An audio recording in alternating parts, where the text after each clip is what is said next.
ನಮ್ಮ ಜೊತೆ ಇವತ್ತು ಇನ್ನೊಂದು ಅಸೋಸಿಯೇಷನ್ ಇದೆ ಸರ್, ನಮ್ಮದು ಪೋಲ್ಟ್ರಿ ಫಾರ್ಮರ್ಸ್ ಅಸೋಸಿಯೇಷನ್, ಕೋಳಿ ಸಾಕಾಣಿಕೆ ರೈತರದೊಂದು ಸ್ಮಾಲ್ ಅಸೋಸಿಯೇಷನ್ ಇದೆ. ಅದರ ಪದಾಧಿಕಾರಿಗಳು ನಮ್ಮ ಜೊತೆ ಇದ್ದಾರೆ. ಮತ್ತು ಹಾಗೆಯೇ ನಮ್ಮ ಪೋಲ್ಟ್ರಿ ಇದರಲ್ಲಿ ಕುಕ್ಕುಟ ವೈದ್ಯಕೀಯ ಕ್ಷೇತ್ರದಲ್ಲಿ ಕೆಲಸ ಮಾಡ್ತಾ ನಮ್ಮ ಎಲ್ಲ ವೈದ್ಯಾಧಿಕಾರಿಗಳೊಂದು ಸ್ಮಾಲ್ ಅಸೋಸಿಯೇಷನ್ ಇದೆ. ಅದರದ ಪದಾಧಿಕಾರಿಯಾಗಿ ನಮ್ಮ ವರ್ಷ ಅವರು ಜೊತೆ ಇದ್ದಾರೆ ಸರ್. ನಾನು ಈ ಒಂದು ಪ್ರೆಸ್ ಮೀಟ್ನ ಮೂಲ ಉದ್ದೇಶ ಒಂದು ಎರಡು ನಿಮಿಷದಲ್ಲಿ ನಿಮಗೆ ಪರಿಚಯ ಮಾಡ್ಕೊಳ್ತೀನಿ ಸರ್. ಇದೇನಂದರೆ ನಾವು ಪ್ರತಿ ವರ್ಷ ಪ್ರೋಟೀನ್ ಡೇ ಅಂತ ಹೇಳಿ ಜಗತ್ತಿನಾದ್ಯಂತ ನಾವು ಇದನ್ನು ಆಚರಿಸ್ತಾ ಬರ್ತೇವೆ. 2020ರಲ್ಲಿ ಇದು ಪ್ರಾರಂಭ ಆಯಿತು. US ಕೌನ್ಸಿಲ್ ಆಫ್ ಸೋಯಾಬೀನ್ ಅಂತ ಹೇಳಿ ಅವರು ಪ್ರೋಟೀನ್ ನಮ್ಮ ಹಕ್ಕು ಅನ್ನೋ ಒಂದು ಘೋಷವಾಕ್ಯದೊಂದಿಗೆ ಈ ಒಂದು ಪ್ರೋಟೀನ್ ಡೇ ಸೆಲೆಬ್ರೇಷನ್ ಸ್ಟಾರ್ಟ್ ಆಗಿದೆ. ಈ ಪ್ರತಿ ವರ್ಷ ಫೆಬ್ರವರಿ 27ನೇ ತಾರೀಕು ನಾವು ಈ ಪ್ರೋಟೀನ್ ಡೇನ ಜಗತ್ತಿನಾದ್ಯಂತ ಸೆಲೆಬ್ರೇಟ್ ಮಾಡ್ತೀವಿ. ಈ ವರ್ಷದ ಘೋಷವಾಕ್ಯ ಏನಂದರೆ writing protein on Indian plate ಅಂತ. ನಮ್ಮ ದೇಶದ ಒಂದು ಏನು ಆಹಾರ ಪದ್ಧತಿ ಇದರಲ್ಲಿ ಅದರಲ್ಲಿ ನಾವು ಪ್ರೋಟೀನ್ ಬಗ್ಗೆ ಮತ್ತೆ ಚಿಂತನೆಗಳನ್ನು ಮಾಡಬೇಕು, ಮರುಚಿಂತನೆ ಮಾಡಬೇಕು ಸರ್. ನಿಮಗೆಲ್ಲ ಗೊತ್ತಿದೆ, ನಮ್ಮದು ಜಾಸ್ತಿ ನಾವು ಸೀರಿಯಲ್ಸ್ ಅಥವಾ ಅನ್ನ ಗೋಧಿ ಬೇಸ್ಡ್ ಡೈಟ್ಸ್. ಇವಾಗ ನಾವು ಮಾರ್ನಿಂಗ್ ಏನು ತಿಂದಿವಿ ಅಂತ ಅಂದರೆ ಇಡ್ಲಿ ಸಾಂಬಾರ್, ಅವಲಕ್ಕಿ, ಉಪ್ಪಿಟ್ಟು, ಕೇಸರಿ ಬಾತ್, ದೋಸೆ. ಸೊ ಈ ಥರದ್ದು ನಮ್ಮದು ಸೀರಿಯಲ್ ಬೇಸ್ಡ್ ಫುಡ್ ಡಯಟ್ ಇರುತ್ತೆ. ಸೊ ಒಂದು ಸರ್ವೆ ಪ್ರಕಾರ ನಮಗೆ ಎಲ್ಲ ನಮ್ಮ ದೇಶದ ಎಲ್ಲ ಇದರಲ್ಲಿ 60% ಇಂದ 80% ನಾವು ಪ್ರೋಟೀನ್ ಡಿಫಿಷಿಯೆಂಟ್ ಇದ್ದೀವಿ. ಯಾಕೆ ಅಂದರೆ ನಾವು ಸಮತೋಲನ ಆಹಾರ ತಗೊಳ್ಳೋದೇ ಇಲ್ಲ. ತಗೊಂಡ್ರೆ ಕಂಪ್ಲೀಟ್ ಒಂದು ಚಪಾತಿ ಸಬ್ಜಿ ಅಂದರೆ ಸೀರಿಯಲ್ಸು, ಇಲ್ಲ ಚಪಾತಿ ಇದು ಮತ್ತು ನಾವು ರೋಟಿ ಎಲ್ಲ ಹೇಳ್ತೀವಲ್ಲ, ಎಲ್ಲನೂ ಕಂಪ್ಲೀಟ್ ಸೀರಿಯಲ್ ಬೇಸ್ಡ್ ಇರುತ್ತೆ. ನಮಗೆ ಈಗ Indian Council of Medical Research ಅಂತ ಇದೆ, ಅದು Nutrition Association of India NIN ಅಂತ ಇದೆ ಹೈದರಾಬಾದ್. ಅದರಲ್ಲಿ ಅಂಗಸಂಸ್ಥೆ, ಭಾರತ ಸರ್ಕಾರದ ಒಂದು ಅಂಗಸಂಸ್ಥೆ. ಅದು ಏನು ಹೇಳುತ್ತೆ, ಪ್ರತಿ ದಿನ ಒಬ್ಬನಿಗೆ ಒಂದು ಅಡಲ್ಟ್ ಮನುಷ್ಯನಿಗೆ ಅವರ ದೇಹದ ತೂಕದ ಆಧಾರದ ಮೇಲೆ 1 ಗ್ರಾಮ್ ಪ್ರೋಟೀನ್ ಪರ್ ಡೇ ತಗೊಳ್ಬೇಕು.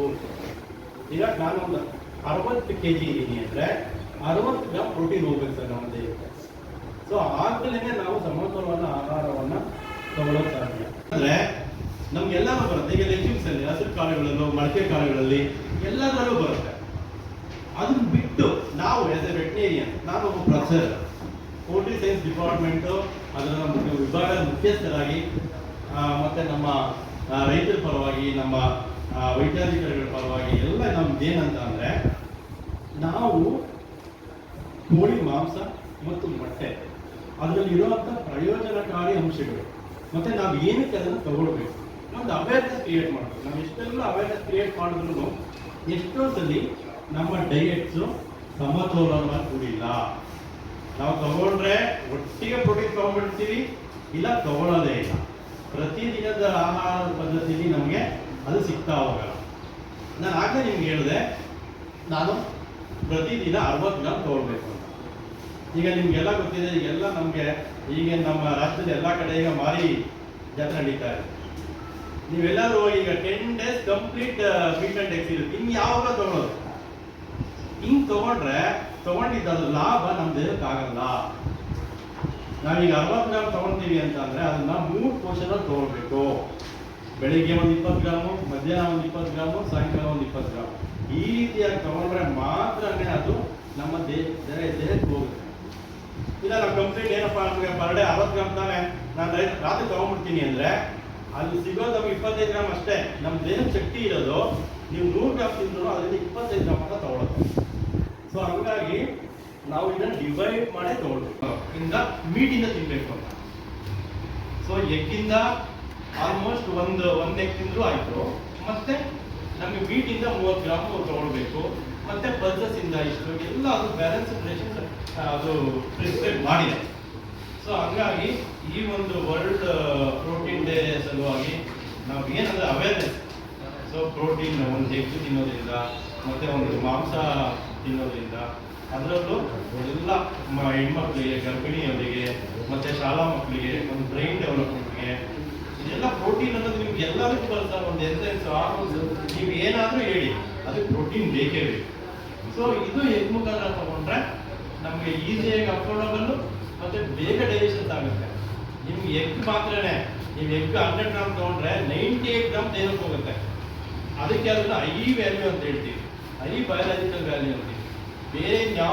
ಬೇರೆ ಆಹಾರ ಪದಾರ್ಥ, ಫಾರ್ ಎಕ್ಸಾಂಪಲ್ ನಟ್ಸ್, ನೀವು 100 ಗ್ರಾಮ್ ನಟ್ಸ್ ತಿಂದರೆ ಬರೀ 40% ಮಾತ್ರ ಹೋಗೋದು.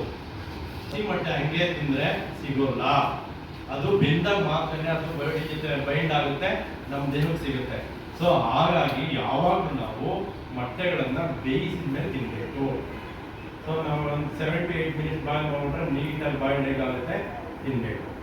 ಅದಾದಮೇಲೆ ಆಮ್ಲೆಟ್ ಮಾಡ್ಬೋದಾ ಸರ್? ನಿಮ್ಗೆ ಎಗ್ಗಲ್ಲಿ ಇವತ್ತು ಒಂದು 200 ಪ್ರಾಡಕ್ಟ್ಸ್ ಮಾಡ್ಬೋದು.